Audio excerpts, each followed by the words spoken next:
Bismillah. Assalamualaikum warahmatullahi wabarakatuh. Ahibba'i a'azanillah wa iyyakum.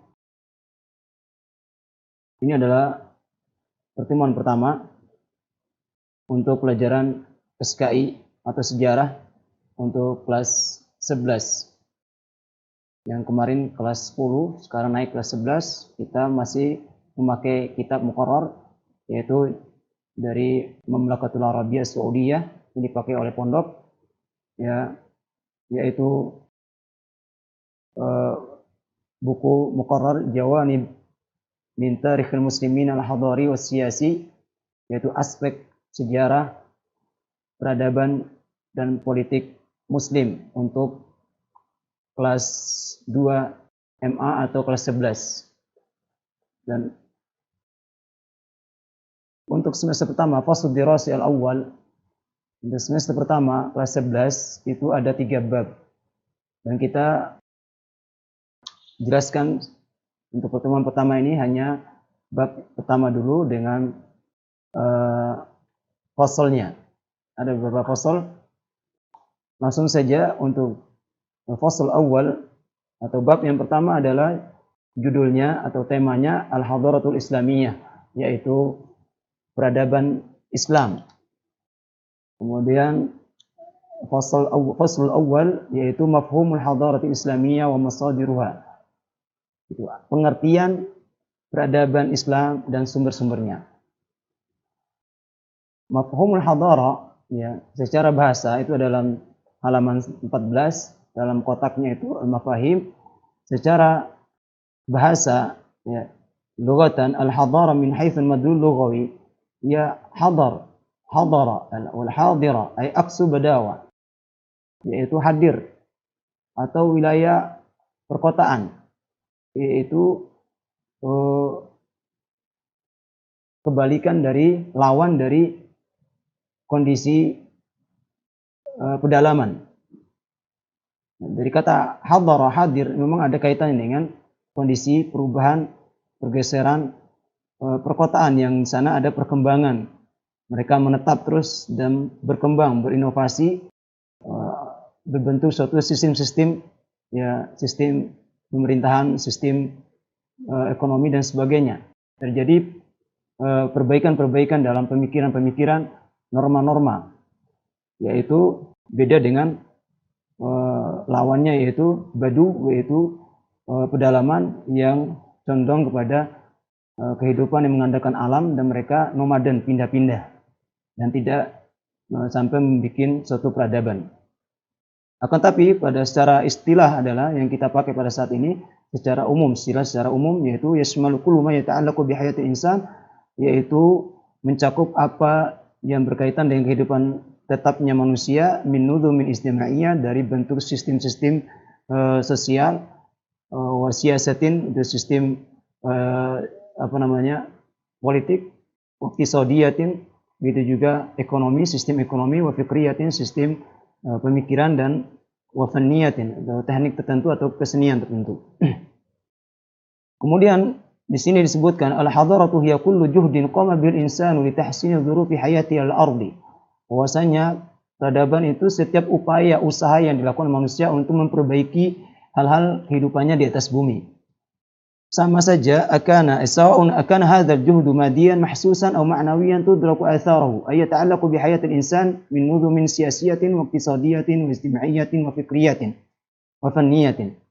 Sama saja bentuk upaya ini bentuknya, sifatnya materi yang bisa dirasakan, atau maknawi, sifatnya abstrak, norma, ya, bentuknya itu moral, atau sifatnya itu adalah abstrak, akan tapi bisa diketahui asarnya, pengaruhnya. Itu berkaitan dengan kehidupan manusia dari sistem-sistem yang terbentuk dari sistem politik, sistem ekonomi, sistem sosial, pemikiran, dan teknik tertentu. Kemudian peradaban Islam, ya,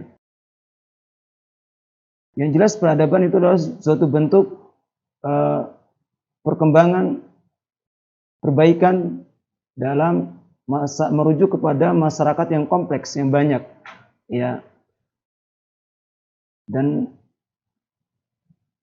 terjadi perbaikan dalam hal fisik yang itu memudahkan kehidupan manusia, atau yang sifatnya maknawi seperti ya moral, ya tata krama, dan terjadinya sistem-sistem, terbentuknya sistem-sistem yang memperbaiki suatu kehidupan, ya, sistem pemerintahan, sistem ekonomi, sistem sosial dan sebagainya. Dan peradaban Islam dianggap peradaban yang paling besar yang dikenal oleh dunia, karena dia memiliki andil, memiliki bagian dalam membentuk kemanusiaan, dalam sejarah kemanusiaan. Karena dalam sejarah peradaban Islam itu terkumpul beberapa peradaban, dan peradaban Islam mampu memilih dari peradaban-peradaban yang lain, memilih unsur-unsur yang paling baik, kemudian menyatu dengan peradaban Islam, kemudian atas asas ala asasi ta'alimil Qur'anil Karim wa sunnati Rasulullah SAW, dibentuk atas dasar ya pemikiran Islam, yaitu dari pembelajaran Al-Qur'anul Karim dan sunnah Rasulullah SAW.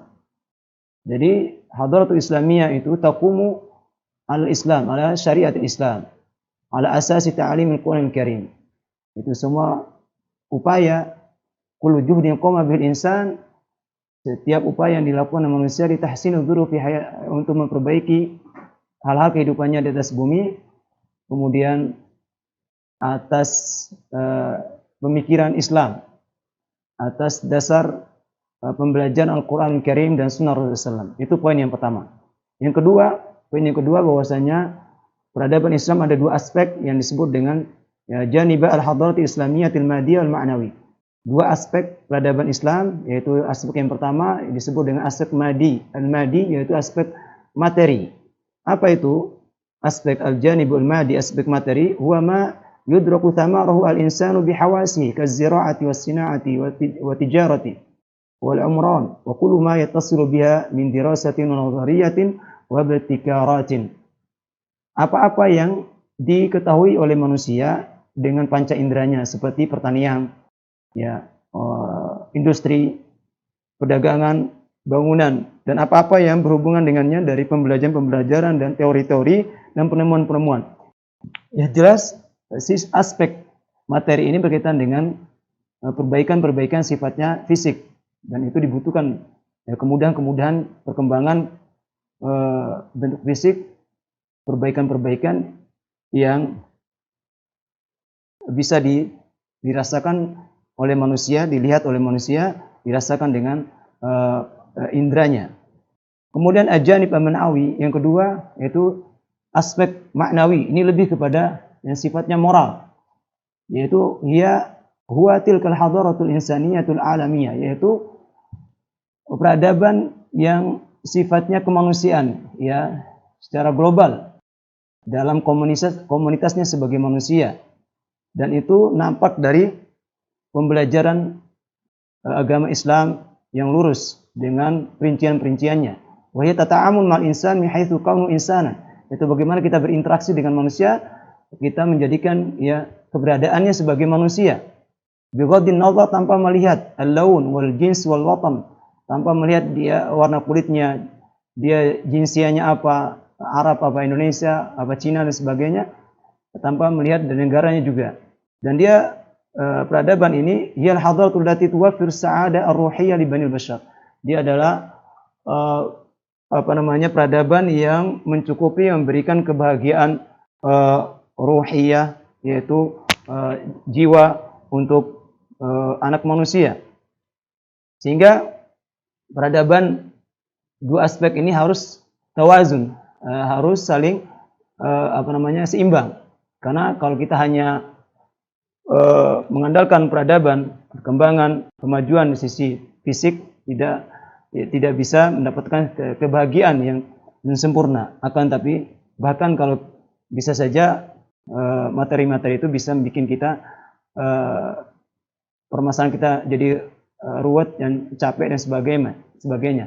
Tetapi dengan adanya yang sifatnya maknawi moral ini akan menjadikan kita melengkapi ya hati kita juga bisa tenang dengan adanya sifat tomaknina ya ada jauh dari sifat-sifat menipu, ria, dusta yang semua itu merusak kebahagiaan hati. Yang terakhir yaitu poin yang terakhir, poin yang ketiga, kita mengetahui sumber-sumber peradaban Islam. Ada 3. Ya, di sini disebutkan ada 3 yang paling utama sumber peradaban Islam. Yang pertama ad-dinul Islami. Lihat halaman 16 sampai halaman 18 ya. Ad-dinul Islami karena memang agama adalah ya sebut dengan peradaban Islam. Itu sumber utama adalah dari agama Islam itu sendiri. Dan agama Islam memberikan perhatian yang sangat sempurna kepada ilmu. Dan ilmu itu merupakan sumber utama daripada suatu peradaban. Ayat yang pertama yang turun adalah berkaitan dengan Iqra, yaitu membaca Iqra bismi rabbikal ladzi khalaq. Dan membaca itu adalah perantara utama mendapatkan ilmu, perkembangan, kemajuan pemikiran, dan sebagainya. Dan banyak sekali ayat Al-Quran berkaitan dengan keutamaan ilmu, ulama, dan hadis-hadis Nabi SAW. Kemudian sumber yang kedua al-lughatul arabiyyah, yaitu bahasa Arab ya. Ajmal bahithuna anna lughatul arabiyyah aghna al-lughat as-samiyyah madatan wa awsa'u fuqan. Ya, sepakat para ahli sejarah bahwasanya bahasa Arab bahasa yang paling kaya keluhurannya dan paling luas cakrawalanya. Bagaimana tidak Al-Qur'an turun dengan bahasa ad-dad ya. Bahasa ad-dad maksudnya bahasa Al-Qur'an itu maksudnya. Huruf dad ini karena memiliki keistimewaan tersendiri bagi orang Arab karena konon katanya tidak ada bahasa yang memiliki bunyi huruf dad kecuali bahasa Arab. Kemudian yang ketinggian sastranya, keluhurannya kita bisa mengetahuinya. Begitu juga Al-Quran itu sendiri turun dengan bahasa Al-Quran karena ketinggian dan kemuliaannya. Kemudian terakhir yaitu peradaban kita, sumbernya yang ketiga adalah hadarat as-su'ub al-bilad al-maftuhah, yaitu peradaban yang didapatkan dari negeri-negeri yang ditaklukkan oleh kaum muslimin, terutama negeri adidaya, Persia, Romawi, Yunani yang sudah memiliki peradaban sistem yang kuat, yang besar sebelum datangnya Islam. Setelah ditaklukkan Islam, maka unsur-unsur yang baik itu menjadi peradaban milik kaum muslimin. Demikian pada pertemuan ini beberapa 3 poin yang kita sampaikan. Aktafi bihadzal qadar. Sallallahu alaihi Muhammad wa alihi wasallam. Assalamualaikum warahmatullahi wabarakatuh.